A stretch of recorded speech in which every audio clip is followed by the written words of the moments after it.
My name's Bob Bray, and I've been the custodian of Sinclair Harding since 1995. I hope this tour of our clockmaking workshop will give you a flavour of what Sinclair Harding are about and enable you to meet the team behind the clockmaking process.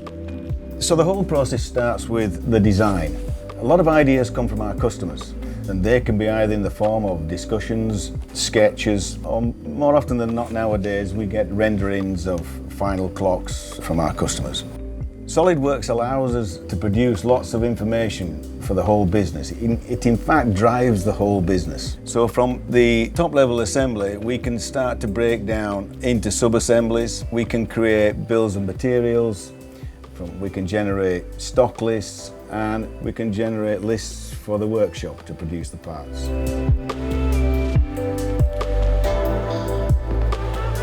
I'm Georgie, I'm Bob's daughter, and in here we are in the stock control room. This is our heart of the operation, so this is where all the machine parts are kept. And when we're in here, once we've produced our stock control sheets, we then go through and kit the clocks.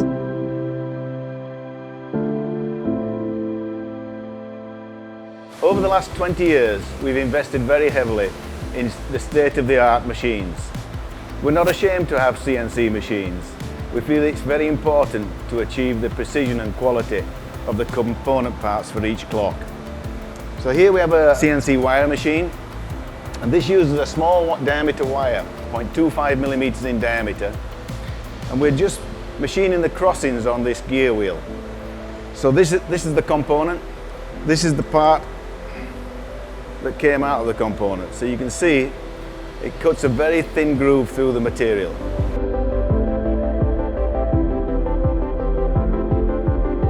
Here we're making a 60-tooth deadbeat escape wheel for our 3-train chime-in clock.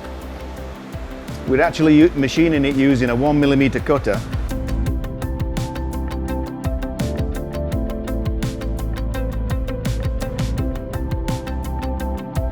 So these are the plates for the back plates for the 3-train chime-in skeleton clock.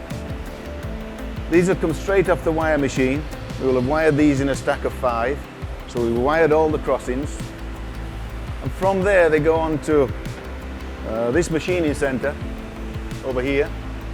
This is a high-spec machine, 24,000 RPM, 25 tools.